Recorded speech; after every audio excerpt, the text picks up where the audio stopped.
قال المصنف والشارح رحمه الله تعالى: وشمل الممكن الخير والشر خلافا للمعتزلة القائلين بأن إرادة الله لا تتعلق بالشرور والقبائح. وحكي أن القاضي عبد الجبار الهمداني دخل على صاحب بن عباد وعنده الأستاذ أبو إسحاق الإسفرايني، فلما رأى الأستاذ قال: سبحان من تنزه عن الفحشاء. فقال الأستاذ: سبحان من لا يجري في ملكه إلا ما يشاء. فقال عبد الجبار: أفيريد ربنا أن يعصى؟ فقال الأستاذ: أفيعصى ربنا كرها؟ فقال عبد الجبار: أرأيت إن منعني الهدى وقضى علي بالردى أحسن إلي أم أساء؟ فقال الأستاذ: إن منعك ما هو لك فقد أساء، وإن منعك ما هو له فهو يختص برحمته من يشاء. وشمل الممكن الخير والشر، dan sifat iradah Allah meliputi yang mungkin. Al-khaira wasyarra, apakah itu sesuatu yang baik atau sesuatu yang buruk. Artinya iradah Allah itu ta'aluk kepada apapun terjadi daripada alam ini, daripada sesuatu yang mungkin, apakah itu hal yang baik maupun hal yang buruk. Jadi tentang sifat iradah sudah kita sampaikan sebelumnya, dan ini kita masih melanjutkan sedikit lagi tentang sifat iradah. Allah Maha berkeinginan, Allah Maha berkehendak. Artinya apapun yang terjadi pada ciptaan Allah, apapun yang terjadi di alam ini, tidak lepas daripada keinginan dan kehendak Allah.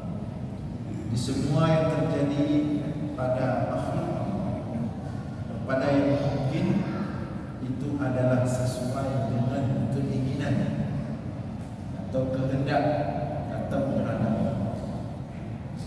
Apakah sesuatu itu baik atau sesuatu itu buruk? Yang pokoknya hanya yang terjadi di alam cipta Allah, yang di luar atau di luar. Jadi wasyamul mungkin al-khaira wasyarr, sifat iradah Allah, keinginan Allah, kehendak Allah itu meliputi setiap yang mungkin, apakah itu baik atau buruk. Khilafan lil mu'tazilati al-qailina bi anna iradat Allah la tata'allaqu bisyururi wal qaba'ih.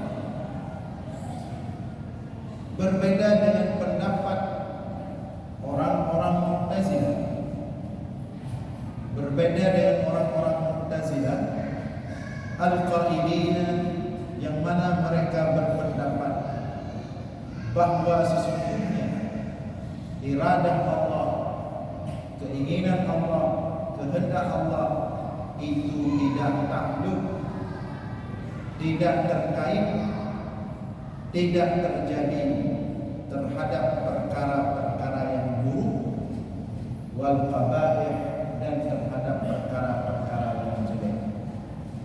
Ini Mu'tazilah. Kalau tadi yang pertama adalah pendapat Ahlus Sunnah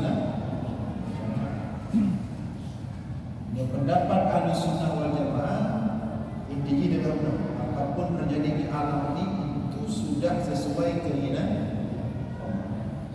Apakah itu baik, perkara baik, atau itu perkara buruk? Itu harus sunnah. Orang Mu'tazilah mengatakan takluk iradah Allah, takluk keinginan dan kehendak Allah itu hanya pada perkara-perkara yang baik, tidak takluk atau berkaitan dengan perkara-perkara yang buruk. Yang tersebut Mu'tazilah. Jadi kalau orang berbuat baik, itu keinginan Allah. Kalau orang berbuat tidak baik, itu bukan keinginan Allah. Yang Mu'tazilah. Tapi coba kita perhatikan, karena masalah ini agak detail. Perbuatan baik, seseorang berbuat baik itu keinginan Allah. Seseorang berbuat baik itu bukan keinginan Allah. Hanya kalimatnya. Kita coba fikir, apakah kalimat tersebut cocok di logika? Cocok oleh seseorang berbuat baik, di situ berarti keinginan Allah yang berbuat baik. Seseorang berbuat tidak baik, berarti di situ tidak ada keinginan Allah. Paham? Ada aku yang paham mana punya. Bagaimana dia? Lebih banyak anak-anak bagaimana? Sepintas itu cocok. Kalau kita pakai apa namanya adab, secara adab itu cocok. Artinya perbuatan baik itu kita nisbahkan keinginan Allah. Sedangkan perbuatan buruk yang dilakukan oleh makhluk tidak kita nisbahkan kepada keinginan Allah. Secara adab cocok. Tapi ketika kita pakai akal, saat kita menisbahkan perbuatan baik itu adalah keinginan Allah, perbuatan baik pada makhluk keinginan Allah. Perbuatan buruk yang dilakukan oleh makhluk itu bukan keinginan Allah. Maka sama dengan kita mengatakan telah terjadi sesuatu di alam ini yang tidak sesuai dengan keinginan Allah. Berarti Allah lemah. Secara adat kita coba. Tapi secara bahwa Allah Al-Hayyul Qayyum, Maha hidup dan Maha mengendalikan seluruh alam ini, tidak boleh terjadi sesuatu di alam ini di luar keinginan kendali Allah. Maka ketika ada sesuatu terserah, maka itu buruk atau baik terjadi dan Allah tidak menginginkan itu, berarti telah terjadi di alam ini sesuatu tidak sesuai dengan Allah. Itu menunjukkan kelemahan. Maka logika ini kita sampaikan. Kalau di sebuah kota Banda Aceh terjadi sesuatu di kota Banda Aceh dan wali kota tidak tahu, itu tidak apa-apa karena wali kota manusia. Tak mungkin semua hal di kota Banda Aceh ini dia tahu. Tapi terjadi sesuatu di alam milik Allah. Allah ada dulu, Allah ada inginkan dan masalah lain. Jadi begitu cara berpikir. Secara adab jangan mungkinlah menisbahkan yang buruk ke, tapi secara tauhid, apapun yang terjadi mesti sesuai dengan iradah. Ketika itu apapun yang terjadi berarti al-khair wasyarr, apakah itu yang baik maupun yang buruk. Yang benar aku dah bro, banyak Allah benar di sini. Nanti langsung simpulan nanti ada menjelaskan. Nah, di sini logika ini kemudian wa hukiya anna al-qadhi Abdul Jabbar al-Hamadani, dan dihikayatkan, diceritakan bahwa Al-Qadhi Abdul Jabbar Al-Hamadani suatu ketika seorang ulama besar Mu'tazilah. Mu'tazilah ini orang-orang hebat, orang pintar, tidak boleh sembarangan cakap. Bahkan lawan Ahlus Sunnah paling berat dalam sejarah itu Mu'tazilah. Yang kedua, yang lain-lain Syiah atau Khawarij, Jabariyah, Qadariyah atau Wahabiyah dan seterusnya, itu tidak berat bagi Ahlus Sunnah. Yang jenis ni ada berat. Asal tilme tak berat. Tapi yang sebenarnya aliran yang sangat memberatkan, membuat Ahlus Sunnah kewalahan, itu karena Mu'tazilah logikanya kuat. Karena Mu'tazilah ada pokoknya memang logika. Jadi mengadat juga karena sistem pokoknya. Jadi lagi ada berat, lagi tak ada. Jangan kita lawan. Tapi kalau Mu'tazilah ini kuat. Nah, kita lihat sebuah pertemuan antara seorang ulama Ahlus Sunnah wal Jamaah dengan seorang ulama Mu'tazilah. Dari diskusi mereka nanti bisa kita lihat bagaimana sebenarnya masalahnya. Wa hukiya, dan dihikayatkan bahwa suatu ketika Al-Qadhi, seorang ulama besar Mu'tazilah, Al-Qadhi Abdul Jabbar Al-Hamadani, dakhala ala Sahib Ibn Ubbad, datang berjumpa kepada As-Sahib Ibn Ubbad. Nah, As-Sahib Ibn Ubbad ini seorang tokoh besar juga, ya, sahabatnya tadi apa namanya, Al-Qadhi Abdul Jabbar Al-Hamadani. Jawabannya juga sahabat. Ternyata ketika Al-Qadhi Abdul Jabbar datang ke sahabatnya As-Sahib Ibn Ubbad, wa indahu al-Ustaz Abu Ishaq al-Isfirayaini, ternyata di sana telah ada juga seorang ulama besar Ahlus Sunnah wal Jamaah Asy'ariyah, yaitu al-Ustaz Abu Ishaq al-Isfirayaini. Nah, namanya al-Ustaz Abu Ishaq al-Isfirayaini. Tapi pertama lagi ustaz-ustaz ini, dia memang nama dijuluki dengan al-Ustaz Abu Ishaq al-Isfirayaini. Ini salah seorang ulama besar Ahlus Sunnah wal Jamaah dari Asy'ariyah. Nah, ketika tadi Al-Qadhi Abdul Jabbar melihat di sana ada seorang ulama besar Ahlus Sunnah, yaitu Imam Al-Isfirayaini, qala, berkata ulamanya Mu'tazilah. Nah, itu hina ulama Ahlus Sunnah. Itu ulama Mu'tazilah mana banyak. Nah, maka dicobalah pancing-pancing masalah tauhid, masalah iradah. Apa kata ulama Mu'tazilah? Subhana man tanazzaha 'anil fahsya. Maha suci Allah daripada berkehendak terhadap perbuatan-perbuatan yang buruk pada makhluk. Maha suci Allah daripada menginginkan makhluk berbuat yang tidak baik. Maksudnya Allah itu hanya menghendaki makhluk itu berbuat.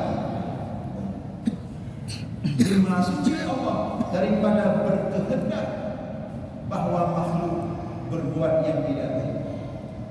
Ulama yang kita perhatikan diskusi ini, nanti kita lihat di mana perbedaan. Dijawab oleh ulama Ahlus Sunnah Imam Al-Isfirayaini tadi. Begitu. Subhana man la yajri fi mulkihi illa ma yasha. Maha suci Allah, tidaklah berlaku apapun dalam kekuasaan Allah kecuali yang dikehendaki oleh Allah. Nah, beda pernyataannya.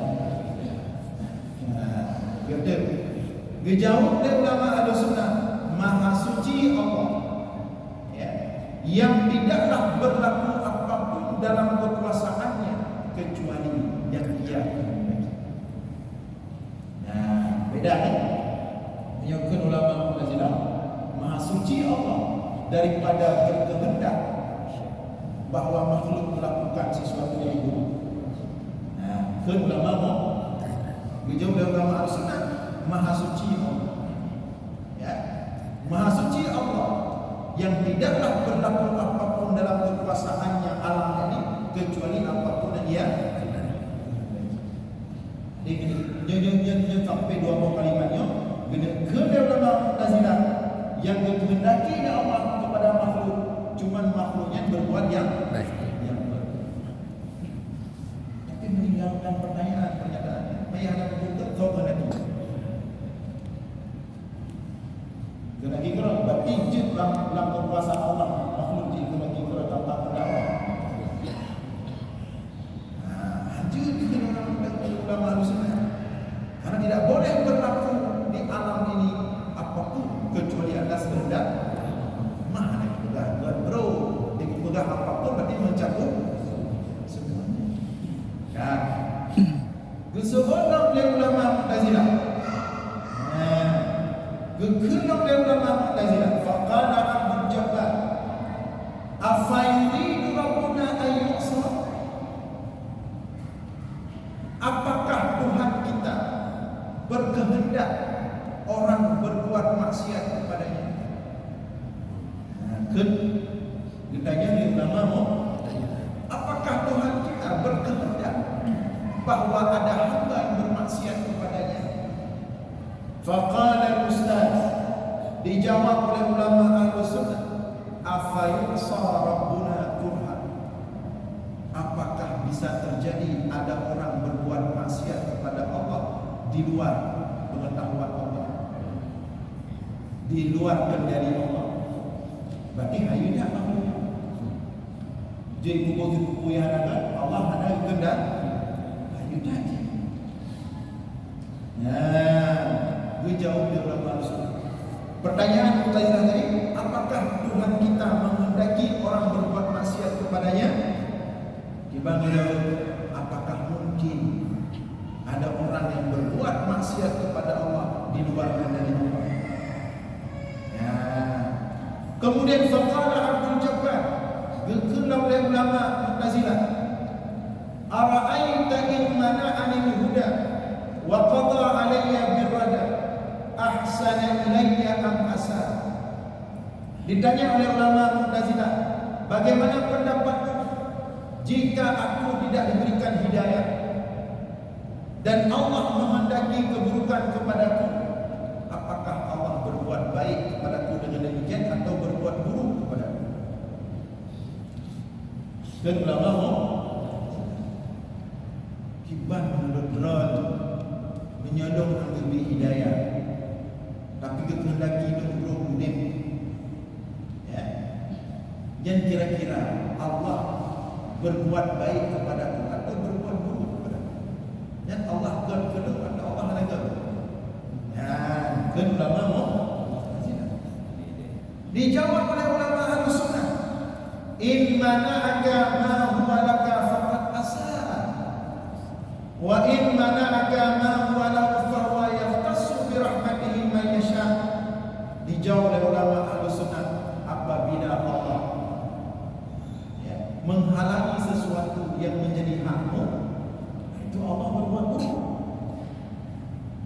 Menyuruh Allah, nah sesuatu menjadi hak Allah, tapi hak hijau oleh Allah, ya Allah buruk. Tetapi apabila Allah menghalangi sesuatu yang itu hak Allah,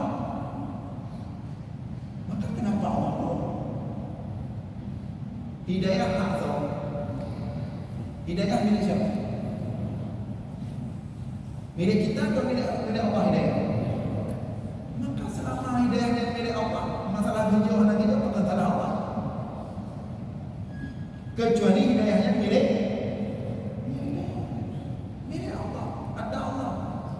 danyo, ada danyo. Guru ya lagi. Nabi ikut berudak kaya. Terima. Kecuali anda je kacau. Anda je kacau. Lagi balik anda je yang baru. Ya ada ya. Ni lagi anda je. Kita keberudak. Maka kata ulama ahli sunnah, kalau hidayah milik itu milikmu, tapi Allah tidak memberikannya, dan Allah belum. Tapi bila hidayahnya milik Allah, Anda beri ke orang, itu salah. Nah, fahuwa yahtassu bi rahmatihi man yasha. Karena hidayah itu milik Allah, maka akan Allah berikan kepada orang-orang yang ia begitu Nabi Muhammad. Tapi kepaman dunia yang paling ulur, yang paling mencintai dunia Nabi Muhammad begitu. Ya. Tapi ke Abu Talib yang cukup sayang ke Nabi Muhammad, yang melindungi Nabi Muhammad, mestinya jamu baikat Nabi Muhammad, menjaga baik hantu hidayah. Itu salah Allah. Muhammad berusaha. Nanti sakaratul Abu sakaratul maut Abu Talib datang Rasulullah hujah dulu. Badah-badah gedung-gedung di samping Abu Talib Muhammad. Qul la ilaha illallah ahdaju biha laka yaumil qiyamah. Katakanlah wahai pamanku, ucapkanlah la ilaha illallah. Aku akan berhujah kepada Allah dengan kalimat itu untukmu wahai pamanku. Nah, di samping Abu Talib, nah, Abu Lain yang mentang jahiliyah sudah sampai mengucapkan balik, yang mengucapkan kamu hebat, yang gedaya petinggi-petinggi Quraisy yang pada jaga. Tapi kami makna yahtassu bi rahmatihi man yasha. Allah memberikan hidayah karena itu milik dia, maka dia berikan kepada dia.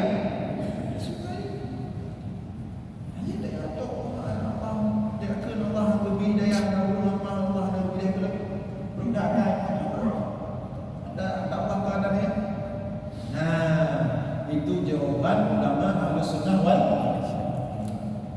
Jom yang berumpah tu kita tidak lagi bunuh orang. Dia tidak jumpa dia.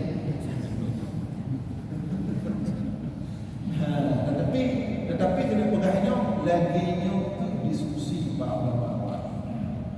Anak traktor ada adik musuh di trek, jauh di trek. Anak baru musuh di trek, jauh di trek.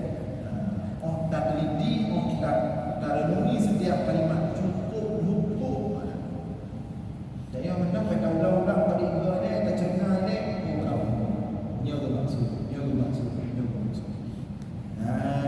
Ini ketika dikatakan bahawa apapun yang terjadi di alam ini mesti sesuai keinginan, mesti sesuai iradah, mesti sesuai kehendak Allah. Maksudnya agar kebesaran Allah yang kita yakini itu mutlak, tidak ada yang bisa mencampur. Banyak. Ada yang ambil masalahnya sini ayo kena namanya kalau namanya. Okey, ini pada dapat malam ni malamnya ada orang tu tak dulu mati yang benar namanya di ulama masalah iradahnya bila depan tauhid tajak tanya namanya bab ibadah ada bab masih ada. Ini jadi persoalan kemudian. Ini diskusi antara ulama ahli sunnah dengan ulama jadi sehingga ini kesimpulan sekiranya apapun yang terjadi di alam ini tidak pernah lepas daripada iradah. Duman, adik apapun yang terjadi di alam ini tidak lepas daripada iradah Allah, kehendak Allah. Apakah manusia tidak punya kehendak sama sekali? Apakah manusia tidak punya kehendak sama sekali? Hanya yang boleh kita pahami. maka kita wajib meyakini akidah Ahlussunnah wal Jamaah, apapun yang terjadi di alam ini di bawah kehendak keinginan Allah. Yang kedua, Allah juga memberikan iradah kepada manusia. Dengan iradah tersebutlah nanti Allah membalas. Yang berbuat baik dibalas kebaikan, yang berbuat buruk dibalas keburukan. Jadi ketika mandung terjadi di alam di bawah iradah Allah, tapi juga kemudian tidak secara otomatis menafikan iradah, keinginan atau kehendak manusia. Ini contoh sederhana. Ya, berjalan. Lompat dulu. Yang lompat naik dengan keinginan mana? Yang tak lompat tak jalan. Lompat. Dia iradah tak lompat. Yang kena putar balik. Tak putar. Berjalan. Putar jalan. Na iradah. Tapi na iradah dengan membuat jalan, putar jalan, menyuhana iradah Allah yang iradah terjadi.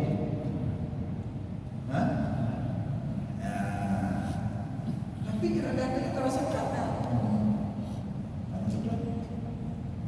Ini contoh kecil. Ada dalam kehidupan sehari-hari. Banyak hal yang kita lakukan memang atas keinginan kita.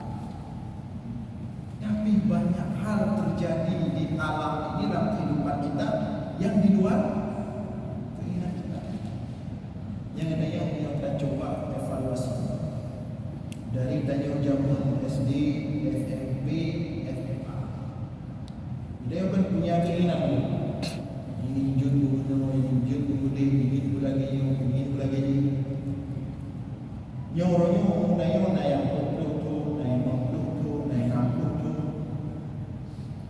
dari berbagai keinginan tanya pada masa umurnya ada 20% yang terwujud.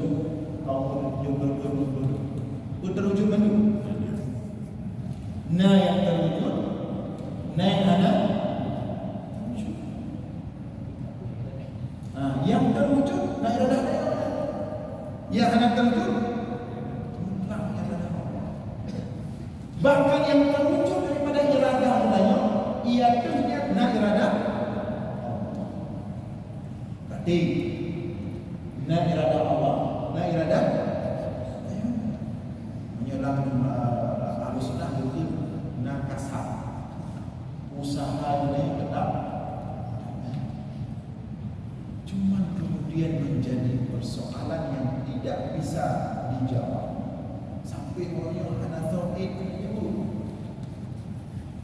bagaimana bertemunya antara iradah Allah dengan iradah manusia. Gimana cara mengukur? Tapi yang pasti dua-duanya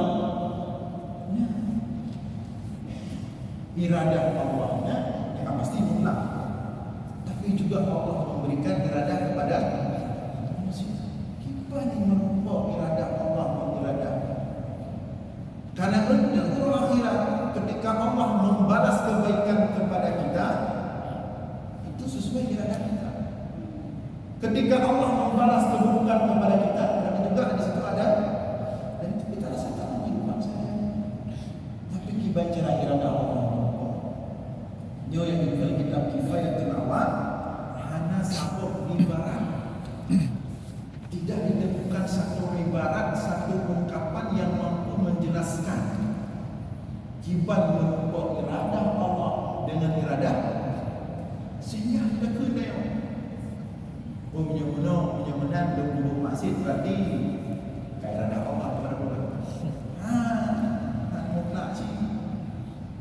Sebab tetap lagi binawa iradah.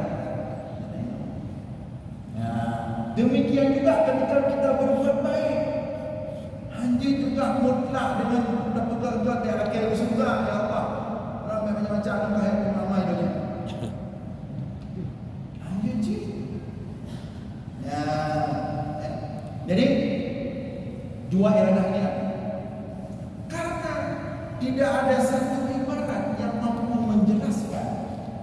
Dengan rinci berdemunya dua iradah ini, ada orang memaksakan, urut berpaksa, kundi kadangnya, termasuk Mu'tazilah. Hai kioi, nyo mengatakan sebagian ayat, bukan Allah. Inna Allah la yughayyiru ma biqaumin hatta yughayyiru ma bi anfusihim. Sesungguhnya Allah tidak akan merubah nasib suatu kaum kecuali kaum itu merubah nasib mereka sendiri. Ikut Mu'tazilah atau ikut Qadariyah, berarti hidupnya sesuai dengan makhluk sendiri. Nyo kena berubah yang ada kena ingin berubah kena berubah. Hijau kesimpulan ada urusan.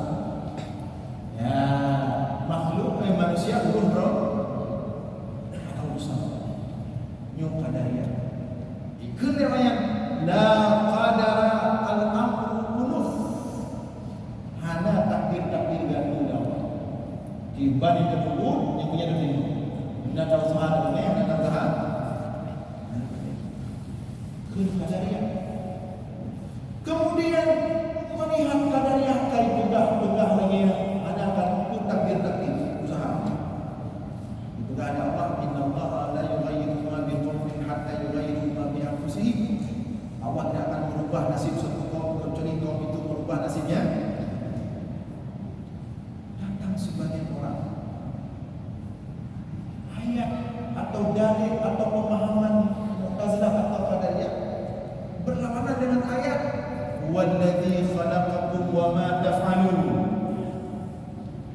Dialah Allah yang telah menciptakan kalian dan apapun yang kalian lakukan.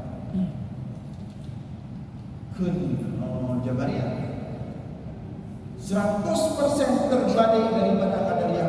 Jabariyah justru gendayung anak benar ya. Hana iradah mandul mutlak Allah. Pendapat Jabariyah ini akan sedikit berkesan kepada bahawa Allah itu zalim. Jadi pasrah punya Jabariyah.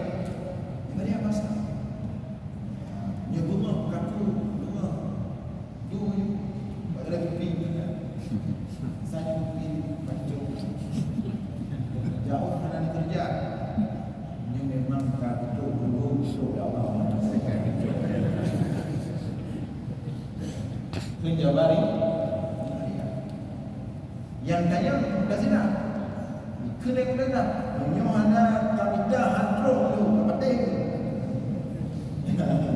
Jadi terjadi kontradiksi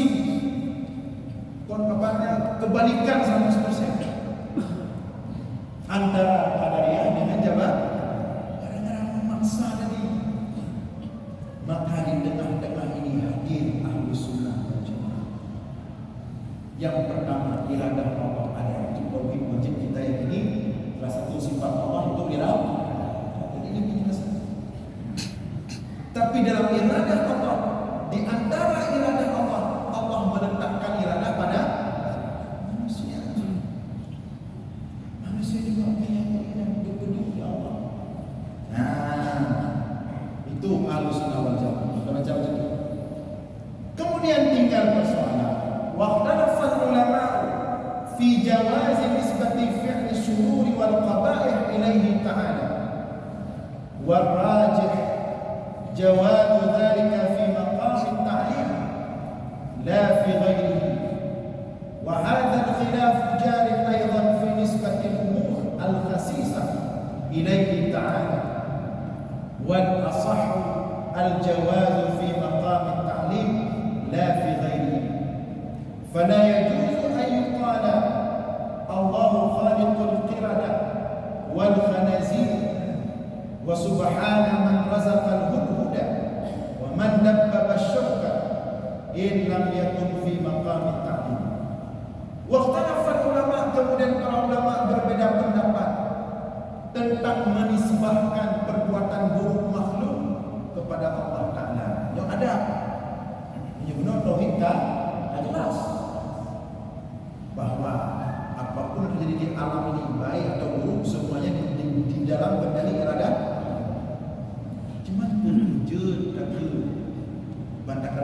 Maksid bangunan pada apa yang kata adalah masih baik dulu dia uji raya. Apakah boleh kemudian kita katakan orang buat maksiat ada tidak orang buat anak betul kami tidak secara adab. Ini para ulama disebut oleh Imam Al-Bajuri di sini pendapat yang rajih tidak boleh kita nisbahkan walaupun hakikatnya demikian. Illa fi maqamit ta'lim, kecuali di majlis ilmu seperti ini yang tidak berat. Yang lambut lagi orang dengar mantu apapun terjadi di bawah dirada yang tidak berat. Berkeyangan maupun yang ilmu apa lagi yang hadir kemudian ada betul-betul yang bodoh je wa hadha al-khilaf jari aidan fi nisbati umur al-khasisa ilaihi ta'ala. Bahkan adab ini juga berlaku pada setiap perkara-perkara yang rendah, yang hina, tidak boleh dinisbahkan kepada Allah Ta'ala, kecuali boleh disampaikan dalam majlis taklim. Ya betul. Hanya tak baju bui, hanya tak baju affair, baru jauh lagi. Man bui apa? Puja lagi ya. Kamu tak bui juga saya. Kata Allah cik. Hanya secara tapi hakikatnya siapa yang menciptakan? Haji dia berdekatan dengan lewat katakan dari mati kebesaran Allah yang maafkan Allah, masyaallah. Macam kenanya yang hana sukul adab namanya buruk walaupun pada fakta itu ciptaan Allah. Demikian juga sesuatu yang lain, maka dikatakan fala yajuz ayyuqal, tidak boleh kita mengatakan misalnya al-qiradah wal khanazir, babi itu yang di sini disebutkan, kera itu adalah dinisbahkan kepada Allah walaupun hakikatnya demikian. Wa subhana man razaqal huda wa man dabbaba asy-syaw. Demikian juga kalau kita melihat ada duri, ada sesuatu yang kita katakan itu ciptaan Allah, itu milik Allah, makhluk Allah, tidak mudah kayak walaupun hakikatnya memang demikian, itu secara adab, kecuali fi maqamit ta'lim, di maqam ta'lim majlis. Jadi ada Assalamualaikum. Yang ingin bertanyakan Pak, menurut Pak Mari mengenai Abi Talib adalah beriradah ke Allah. Padahal bila dari Muhammad yang kasih Allah itu dari sehingga Abi Talib adalah beriradah karena yang laki kasih Allah Nabi Muhammad. Ya, itu bisa saja. Cuman kita sedang menjelaskan bahwa hidayah itu milik Allah. Jadi siapapun tidak bisa mengambil. Maka ketika wafat Abu Talib, Rasulullah akan bersedih. Sampai tahun itu disebut dengan Amul Huzn, tahun bersedih. Rasulullah berharap Abu Talib mendapatkan hidayah. Tapi kemudian Allah menurunkan ayat, innaka lan tahdi man ahbabta walakin Allah yahdi man yasha. Muhammad, engkau tidak bisa memberikan hidayah orang yang kau cintai, tetapi Allah lah yang berhak memberi hidayah itu kepada siapapun yang dia. Dan itu bukan hanya pada Abu Talib. Maksud misalnya Nabi Ibrahim pamannya juga malah membuat patung. Termasuk Nabi Nuh. Kalau kita fikir selanjutnya, sayangkan Nabi Nuh berdakwah 1000 sanatin ila 50 fi baitun kurun 50. Berarti seturut 950 tahun Nabi Nuh berdakwah. Hanya sederhana kan dia begini. Seturut 50 tahun berdakwah. Tapi Allah akan berselamat bagi orang.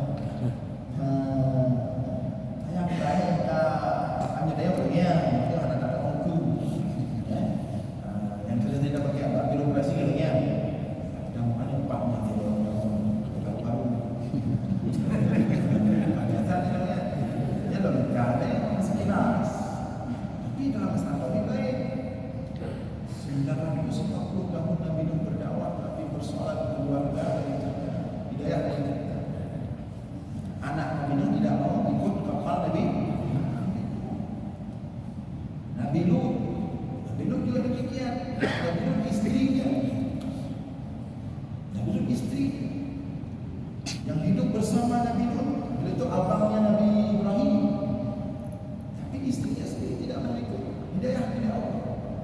Sebaliknya di dalam istana Firaun, istrinya justru hidayah itu datang kepada istri.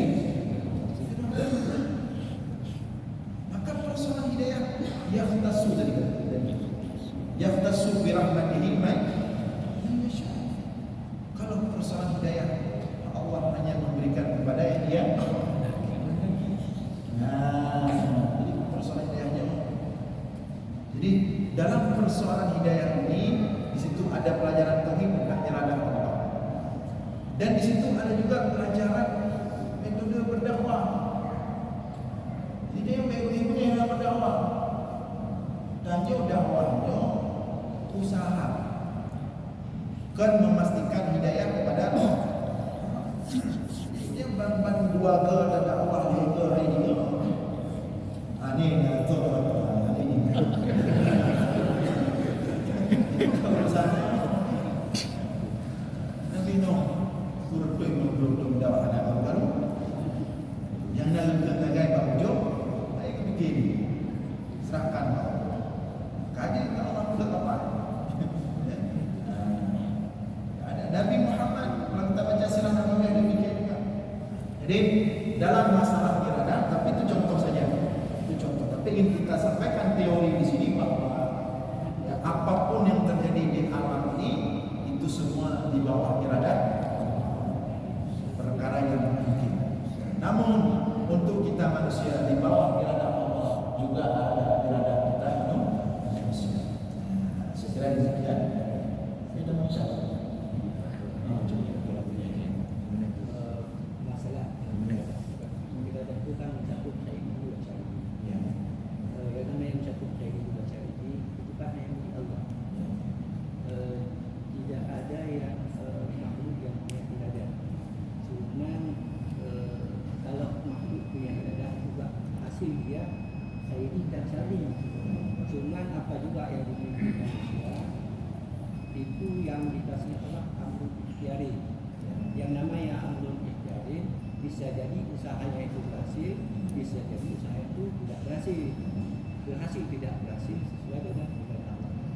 Nah satu lagi banyak ulama-ulama ahli sunnah kita dengar ucapannya demikian ceramah kita hari ini, misalnya yang baik-baik dari Allah datangnya dari Allah, yang tidak baik dari saya. Nah itu sebenarnya sudah Mu'tazilah.